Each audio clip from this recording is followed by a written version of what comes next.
Yeah, I'm playing one more of these AI shows, and then I'm just gonna put something on the bot if no one wants to talk.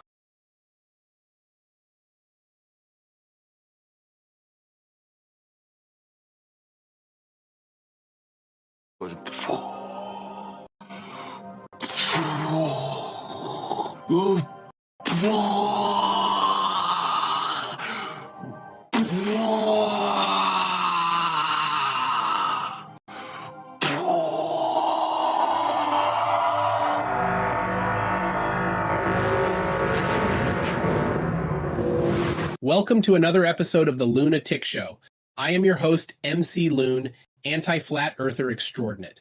Today's episode will be a treat since we have a special guest, none other than the top G himself, AI Andrew Tate. Welcome. Thanks for having me, MC Loon. So what you are saying is that you look up to me, and I presume top G stands for the globe is on top, right? No and no. Saying, so what you are saying, and thereby distorting what I said and answering that, as if I was saying something I did not. That is a straw man fallacy. Assuming makes an ass out of you and me. The earth measures flat. There is no evidence of the earth being in motion, and the globe has no way to hold the gas on the ball. Okay, so you clearly are afraid of debating me. It's easy to see the earth moves. If the earth is moving, I would see the sun appear to move. I look at the sun. It moves across the sky, therefore the earth is moving. That is an affirming the consequent logical fallacy that can only assume, not lead you to a conclusive conclusion. Simply put, the sun could simply be moving. Occam's razor. But the stars are moving. That means the earth is moving. Same argument, but since you did not formulate it into a affirming the consequent on the surface, even if it's hidden within your argument, as it stands, it's only jumping to the conclusion, which is also a fallacy. So that is not valid. Okay, but the moon is moving. That means the earth is. Now you are essentially appealing to repetition. You should already know that you can only see lights in the sky, how they work, and why we see what we see can only be assumed or accepted for what we see based on the little information we have. You can listen to Michio Kaku, a professor of Harvard and world-famous science communicator, play the clip, please. Science, we always say that you make observations, you have a theory, you go make more observations, and it's a very, very tedious process. Wrong. Nobody that I know of in my field uses the so-called scientific method. In our field, it's by the seat of your pants. It's leaps of logic. It's guesswork. It's guesswork. It's guesswork. Okay, well, guesswork is good work. But we have Freakout's pendulum. It goes in a circle due to rotation. Science proved it. It's called Foucault's pendulum and is pseudoscientific. It's not a valid experiment. It's only a parlor trick. It requires a magnetic drive to keep pushing it, and there is no valid naturally observed phenomenon, no valid independent variable, and zero controls. The effect is only observed within the apparatus. And so it has no scientific validity. It just has beliefs conjured through fallacious connotations. They can imagine it is caused by rotation. But if the pendulum is deviating due to Coriolis, then we would see the same with everything not attached directly to the ground. Airplanes, balloons, bullets, etc. But we do not. Yes, but super laser gyros show rotation. You mean optical gyros, like ring laser gyros that operate on the Sagnac effect. The Sagnac effect has been shown with linear motion when it was only assumed to be detectable from rotation. So now we know it should be picking up imagined orbit, motion of the sun and galaxy. But it only seems to pick up the motion of the stars and then deviates based on the sun and its season and your position relative to it. So it proves the whole religious view of the globe false, but its exact cause is unknown. Those are just more fallacies, strawman fallacy, misrepresenting my argument to divert from the conclusions of it. Then faulty generalization, or all scientists don't agree. Even if they did, it is an ad populum fallacy. The popularity of something does not support its validity. You concede, then provide invalid counter-arguments that are incoherent. Meanwhile, a mechanical gyroscope operates on the gyroscopic effect which the optical gyroscopes lack. They can be used for the same purpose, but the way they get there is very different. The gyroscopic effect is described as rigidity in space. This aspect would show rotation as the gyro would orient relative to its original orientation when you spun it up. Gyroscopes don't show this due to imagined Earth rotation. Same with the curve of the imagined globe. It would be shown as the gyro would process relative to the housing, maintaining its rigidity in space, which would make the mechanical gyroscope useless for the purposes they get used for. But my toilet water goes in a circle because of Earth rotation. That is an invalid counter-argument again, and a red herring fallacy, when in reality, Coriolis is an apparent optical illusion from being rotated, relative to the object not attached to the rotated frame. It's not actual deviation, so no force is applied to the object. Therefore, there is no way for it to cause things to go in circles. Even worse is this assumption has been shown to be false with recordings of tornadoes spinning in either directions being spawned under the same storm system. Then there is the shape of the bowl and how the water enters the bowl that leads to circular flow. So the question really is, why don't we see any deviation with things rising or falling? Since to stay over the same spot as they rise or fall, they would have to accelerate or decelerate to the side with the rotation to make it appear to not have rotation, like we see in real life. This would be measurable with accelerometers. Why don't we see any evidence of this assumed motion? I'm not a scientist, I just know scientists, and they say you are wrong. Okay, cool. What was their argument? That you are wrong. That is not an argument, that is a bare assertion. Please try to get him to address these issues. There are many, many more. I am only scratching the surface. Like, for instance, think about the orbit and globe with how gas acts with moving objects. A car, for example, the faster it goes, the more the gas in front of it gets compressed and the gas behind it gets displaced. So simply put, if the globe was orbiting, one side of it would suffer from serious pressure issues, killing all life and affecting sound due to the Doppler effect.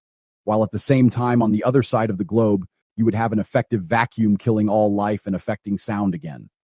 How can gravity know to pull only harder on the gas on one side of the globe and to pull only less on the gas on the other, especially when we don't see gas being held down to the ground at all? It expands to fill the available volume, moving freely and randomly in all directions, having no attractive or repulsive forces between the gases. Yes, but the atmosphere is a gradient that reaches to zero. Atmo and sphere are a contradiction in terms. Gas inherently takes the shape of its container. It cannot hold its own shape. You assume the gradient goes to zero because you were told so. What we do know is pressure decreases with altitude, but so does temperature. We are told it gets hotter above where no man can go, so hot it would melt aluminum. But they say they can't measure it because of the low pressures, so that is only a just-so story. With drop in temperature, gas loses pressure. Gas is constantly moving, creating pressure, and equalizing with the surrounding air. This creates our dynamic moving pressure systems from the constant input of thermal energy from the sun. And because the sun moves the air, the gas equalizes accordingly. Add on top of all this the gas generation at ground level and gas condensation into liquid above, making this gradient sharper. Hot air rises, cold air falls, but that is in relation to its surroundings. At no point can anyone show gas not expanding to fill the available volume or this imaginary gravity, overcoming the second law of thermodynamics. It would be violating all observed gas behavior. That's enough. I got you now. Gravity. That proves the globe. Now I will explain like you to prove my point. In the beginning, there was nothingness. That nothingness got pregnant, and energy was born. Energy begat matter. Matter begat gravity. Gravity begat globes. So now we all worship the big G, not the top G. Done. Globe proven. Now what do you have to say about that? At least you admit it's a religion. It's not. It's a philosophical framework and a set of belief systems that I take on blind faith from the authority of my religion. No, I mean cult. No, I mean atheism. Come on, man, you know what I mean.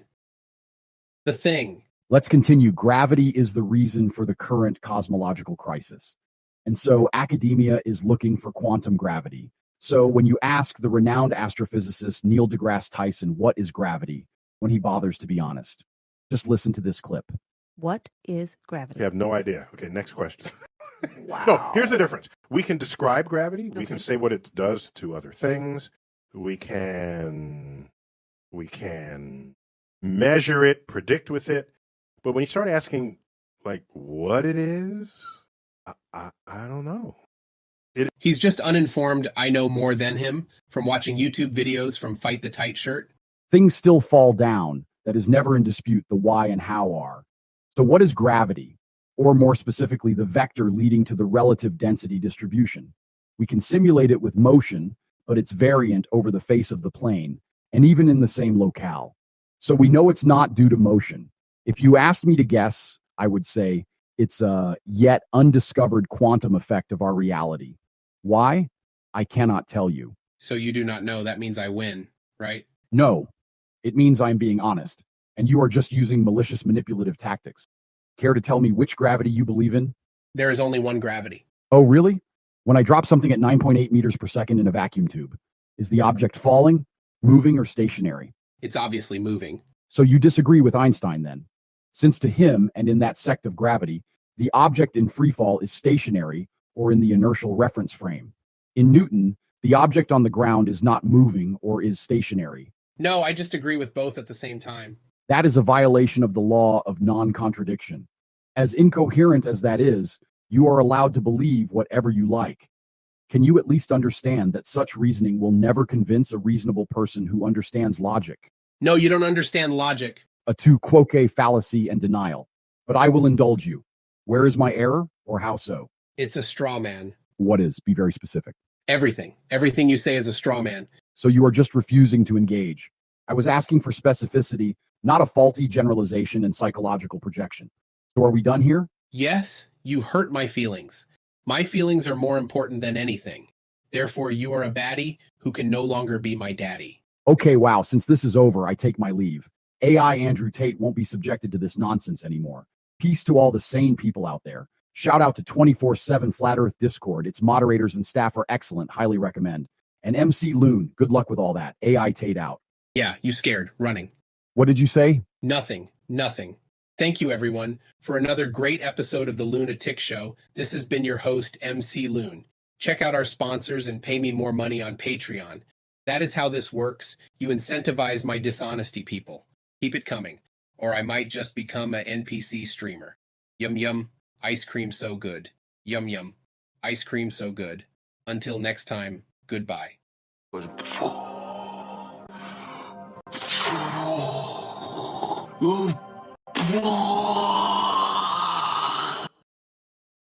going to sleep, but I see AIs here.